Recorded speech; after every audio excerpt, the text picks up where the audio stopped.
निर्देश क्यों कर दिया?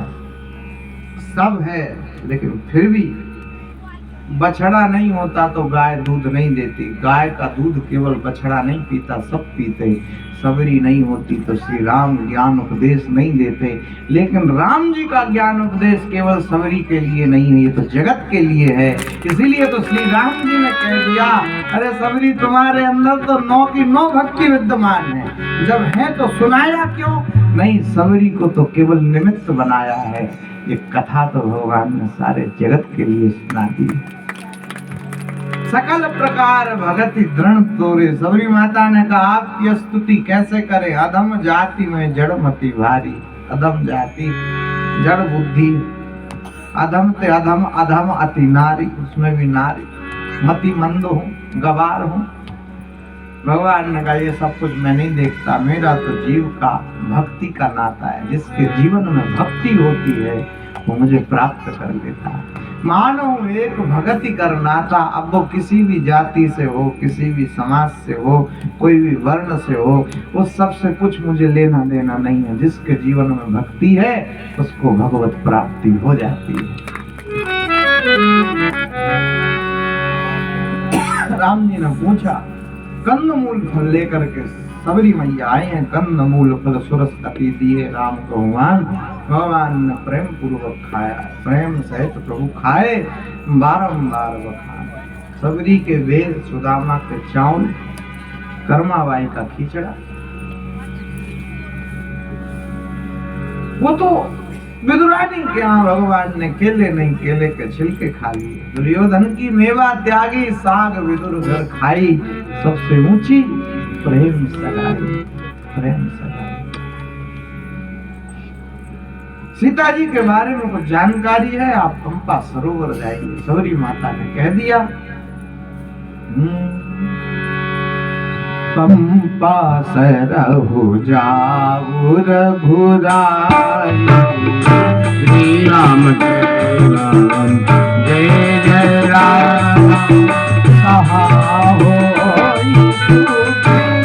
बनिता, श्री राम जय राम जय जय राम, पंपा सरहु जाऊ रघुराई, श्री राम जय राम जय जय राम, पंपा सरहु जाऊ रघुराई,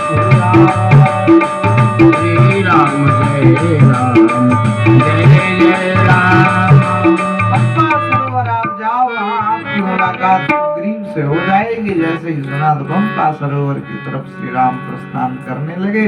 यहाँ श्री नारद जी ने भगवान के दर्शन किए हैं, भगवान आगे बढ़े हैं, तो यहाँ फिर अरण्य कांड को विश्राम दिया गया और आगे है किष्किंधा कांड। जैसे भगवान आगे चले तो आगे चले बहुरी रघुराया, ऋषमुख पर्वत नियर आया, NEAR नियर मतलब पास। रामचरितमानस में अंग्रेजी के बहुत सारे शब्द हैं। वो एक्चुअली में क्या है कि संस्कृत जो है वो सभी भाषाओं की जननी है, सबसे प्राचीनतम भाषा संस्कृत है। भाषाएं बहुत सारी आई, बुद्ध ने ज्ञान उपदेश किया, पाली भाषा में ज्ञान उपदेश किया। अब पाली भाषा आजकल लोग नहीं जानते, नहीं समझते, उस टाइम पे हिंदी भाषा नहीं समझते थे। अभी आप देखो पुरातत्व विभाग में ऐसी ऐसी भाषाएं लिखी पड़ी हैं पत्थरों पे कि वो शोध चल रहा है, वैज्ञानिक शोध कर रहे हैं कौन सी भाषा लिखी। अमेरिका की संस्था है इंटरनेशनल नासा, उसने माना है आज भी अंतरिक्ष में संस्कृत के शब्द गुंजायमान। और हमारी भाषा है, जापान में तो स्कूलों में संस्कृत पढ़ाना शुरू कर दिया है। क्यों कर दिया? जापान का क्या लेना देना है संस्कृत से? लेकिन नहीं, संस्कृत बहुत प्राचीनतम भाषा है, कुछ उन्हें क्लू मिल गया, इसीलिए संस्कृत भाषा को पढ़ रहे। जापान एक बहुत तरक्की वाला देश है।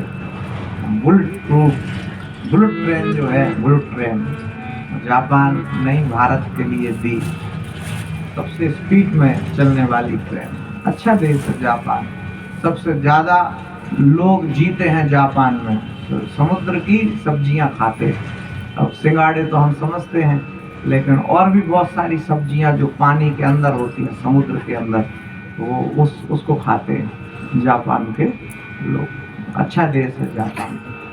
तो जापान में इतनी अधिक ट्रेनें लेट नहीं होती, जैसे 5 मिनट अगर लेट हो गई तो फिर आएगी नहीं, खत्म, कैंसिल। बाकी फिक्स टाइम से चलता है उधर का आदमी। जापान बढ़िया है। जापान के विषय में एक ऐसी कथा है, वो स्वामी विवेकानंद जापान गए, तो जापान तो शिप में गए, जहाज में, तो उधर उनको फल फ्रूट्स नहीं मिलते और वो फल फ्रूट से ही खाते। कैसा देश है, इधर फल फ्रूट्स नहीं मिलते। एक छोटे से बालक ने सुना, वो जल्दी गया और फल फ्रूट्स लेके आया और कहा, आप कभी किसी से ये मत कहना कि जापान में फल फ्रूट्स नहीं मिलते। उसको अपने देश की इतनी फिक्र है, चिंता है, आप किसी से कहना मत। तो ऐसा अद्भुत देश बढ़िया है। और पहले तो बहुत तरक्की पे था, हिरोशिमा नागासाकी 2 जगह परमाणु बम गिरे, अमेरिका ने पटके थे, तो उस वजह से फिर थोड़ा पीछे चला गया। बाकी चलो अच्छा है।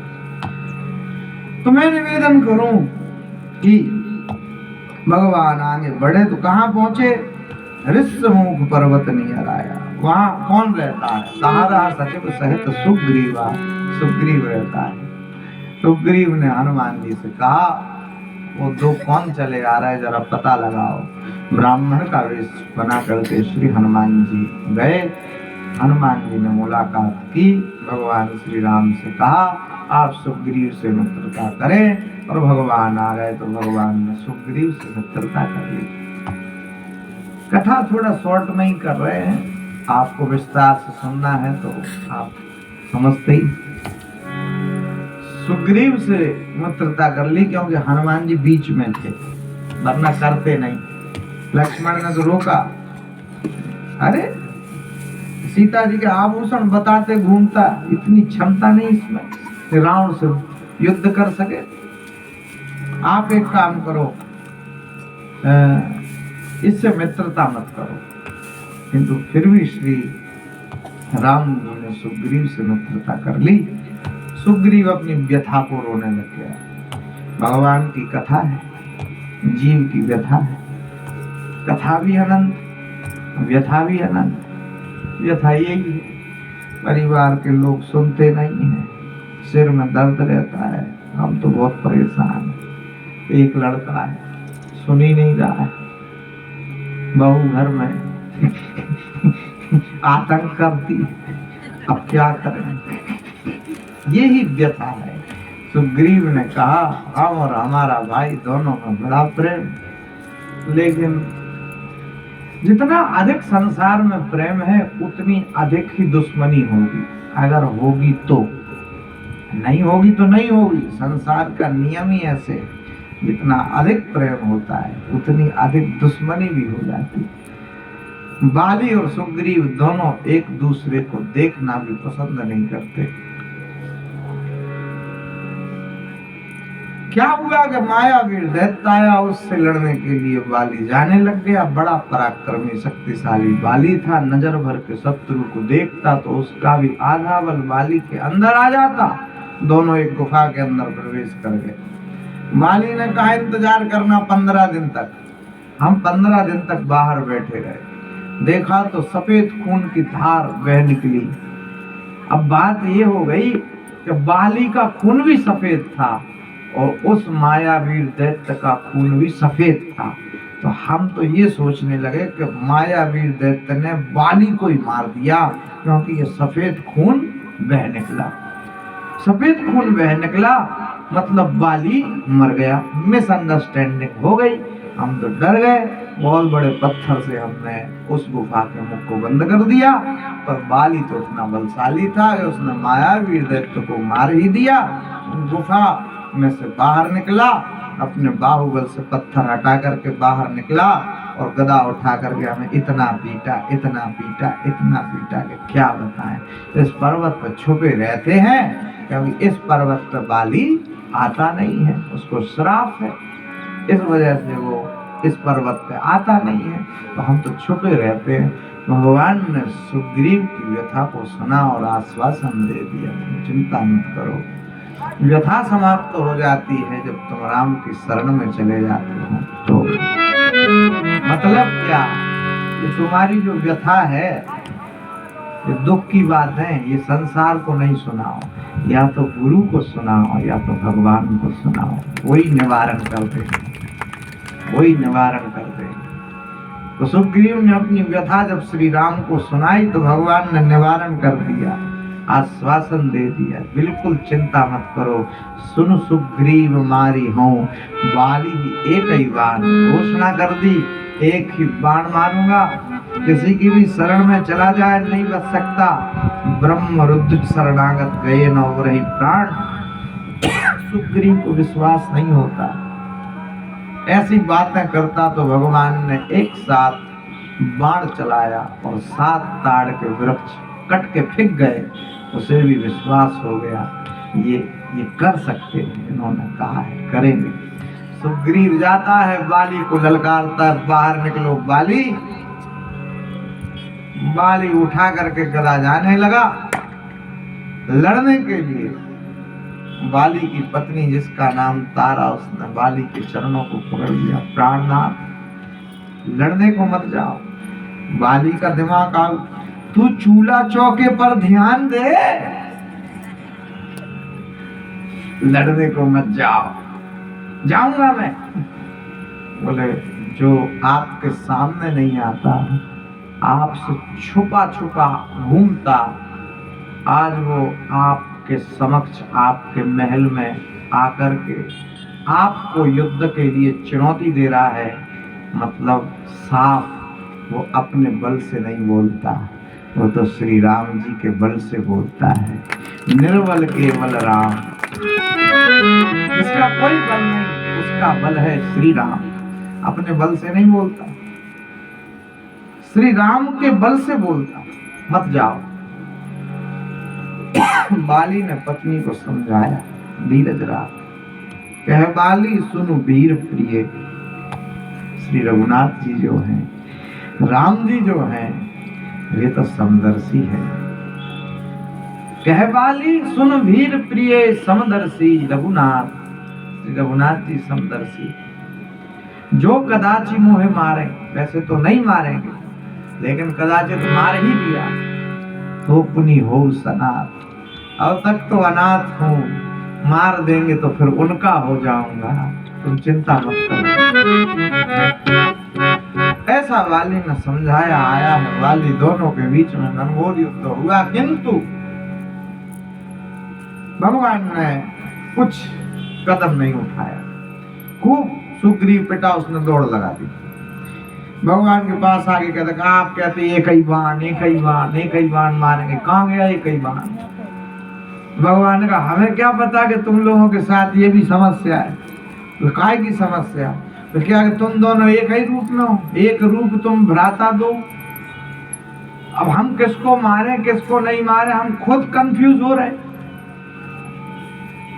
अब फिर से जाओ, भगवान ने माला पहना दी, फिर से जाओ, फिर से लड़ो। हमें याद रहेगा कि जिसने माला पहनी वो अपना है, जिसने माला नहीं पहनी उसका वध करना है, जाओ। कोई कह रहा था कि चीन की क्रिकेट टीम नहीं है, क्यों?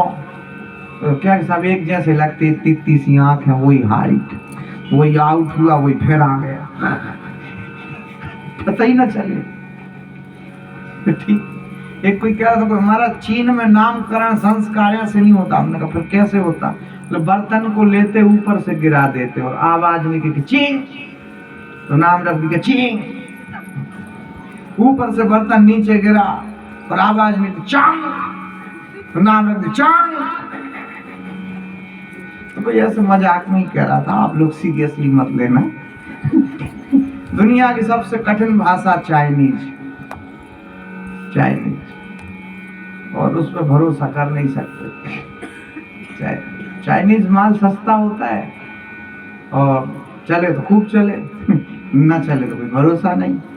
चाइनीज माल तो चाइनीज होता है और नुकसानदायक भी होता है।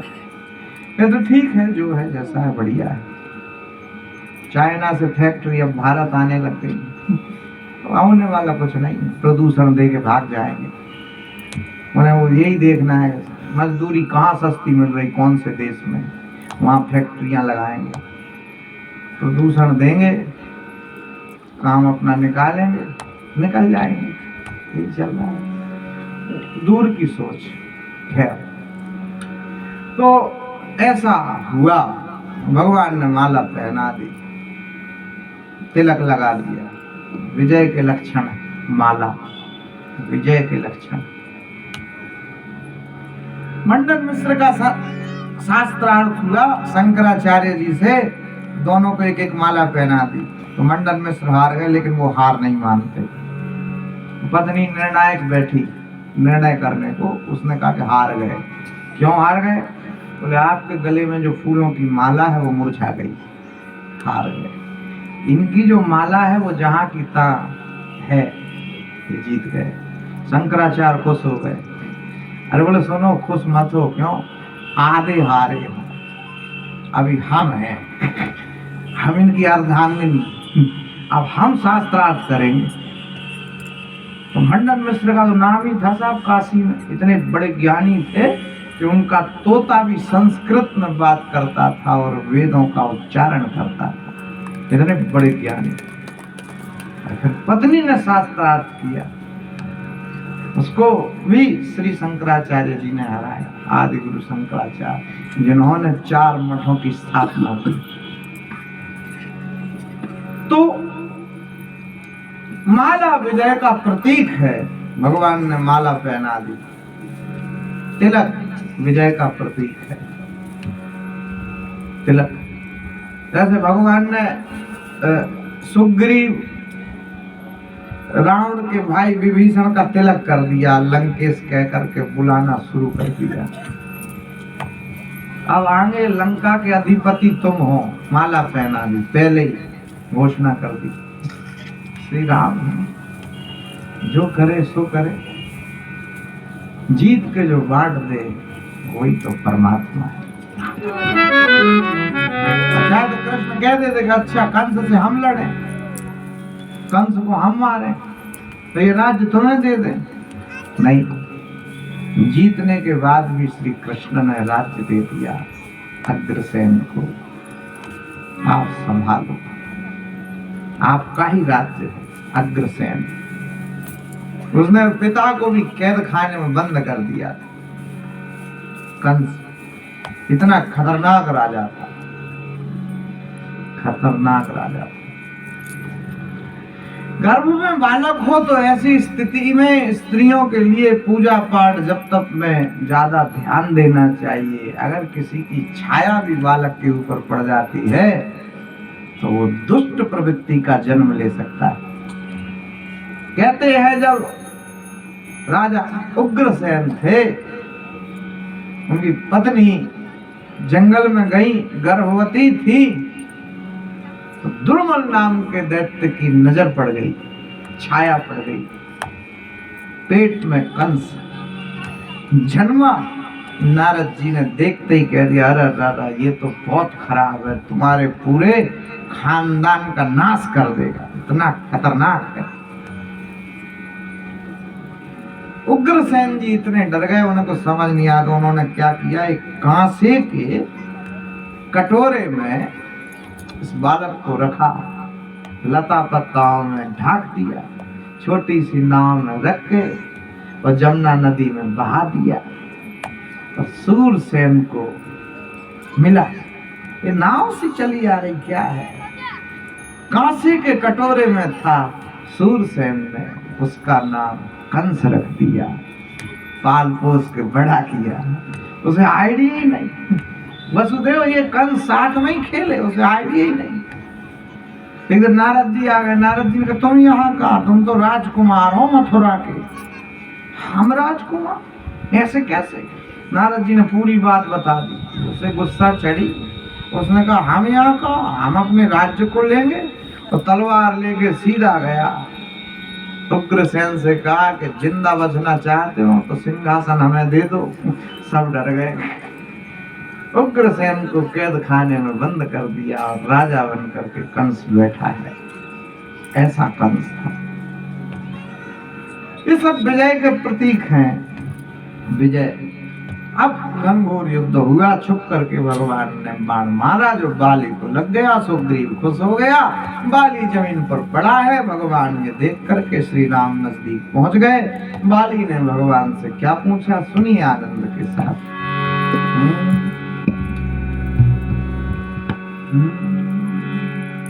धर्म हेतु अवतरे हूँ गुसाई, मारे हूँ मोहि जात की नाई।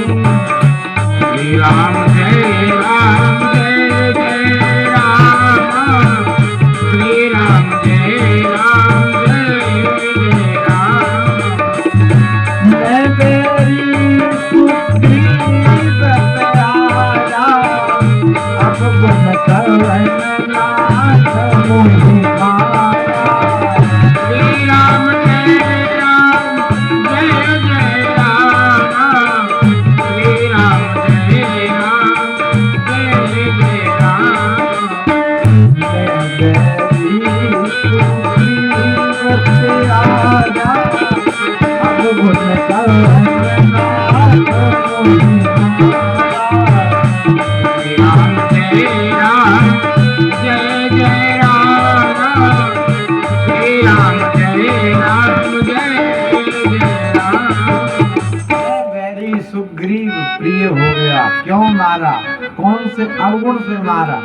धर्म के लिए तो अवतार लिया, ऐसे मार दिया जैसे कोई शिकारी शिकार को मार दे। क्यों मारा? ऊपरी बात, हृदय में प्रेम। श्री तुलसीदास जी ने लिखा, हृदय प्रीत मुख वचन कठोरा। हृदय में प्रीति है लेकिन मुख से कठोर वचन का प्रयोग करता। बाली जैसे माता पिता के हृदय में प्रेम होता है, बच्चों को डांटते हैं तो इतना डांटते, इतने अपशब्द कहते, तो अपशब्द केवल ऊपर से कहे जा रहे हैं, भीतर से नहीं कहे जा रहे, केवल ऊपर से कहे जा रहे हैं। भीतर तो प्रेम, ऊपर से कहे जा रहे हैं। ऐसे बाली का राम के प्रति प्रेम है हृदय में, ऊपर से कठोर वचन राम को कहता है। बोला चितई राम की ओरा, धर्म के लिए अवतार लिया, ऐसे मारा जो शिकारी शिकार को मार दे। क्यों मारा? भगवान ने कहा तुमने पत्नी की बात नहीं मानी इसलिए मैंने मार दिया। ये कोई बात है? आपको कैसे पता कि मैंने पत्नी की बात नहीं मानी? भगवान ने कहा मुझे तो पता कि बिनु पद चले सुनई बिनु काना, हम तो बगैर कानों के सुन लेते हैं। तुम्हारी पत्नी ने तुम्हें समझाया था? बाली ने कहा हमारी पत्नी, हम उसकी बात माने नहीं माने, आपको क्यों बीच में इंटरफेयर करना? अब भगवान ने दूसरी दलील दे दी। क्या कहा? इसलिए मारा कि तुमने अनुज बधू भगनी सुत नारी, सुनसठ कन्याए संचारी। अनुज बधू भगनी सुत नारी, इनको जो कुदृष्टि से देखता है वही मृत्यु दंड का अधिकारी होता है। बोले महाराज सुनो, हम भी जानते हैं न्याय धर्म, ये अनुज बधू भगनी सुत नारी, ये जो रिश्ते चलते हैं ये मनुष्यों में चलते हैं, जानवरों में नहीं चलते। और हम बंदर जानवर, जानवरों में काहे के रिश्ते? अनुज बधू भगनी सुत नारी, ये बंदरों में नहीं चलते, जानवरों में नहीं चलते। भगवान ने कहा ये तो गलत हो गया। कोई बात नहीं, तुमको फिर से जीवित कर दें, अचल करो तनु राखो प्राणा। क्या तुम्हारे अंदर फिर से प्राण फूंक दें, तुमको अचल कर दें, अचल करो तनु राखो प्राणा, तुम्हारे तन में फिर से प्राण फूंक दें। बाली कहा सुन कृपा निधाना, हे कृपा निधान ऐसा बिल्कुल मत करो। क्यों? बोले ऐसे मृत्यु की किस्मत वालों को प्राप्त होती है जो आप सामने खड़े हैं और किसी की मृत्यु हो रही है। ऐसी मृत्यु भी किस्मत वालों को प्राप्त होती। माली कहता कि जन्म जन्म मुनि जतन कराही, अंत राम कही आवत नाहि। जन्म जन्म जन्म जन्म यत्न प्रयत्न करते हैं कि अंतिम समय पुकार बिंद से राम का नाम नहीं निकलता।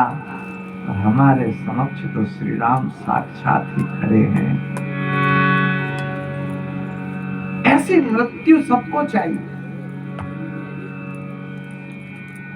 परमात्मा के स्मरण से मृत्यु भी महोत्सव बन जाती है। परमात्मा का स्मरण, स्मरण परमात्मा का। किसी ने कहा कि ऐ मौत अभी मत आना, मैं वृंदावन चला जाऊं, तू तब आना, तुझे आने में भी मजा आएगा और मुझे जाने में भी मजा आएगा।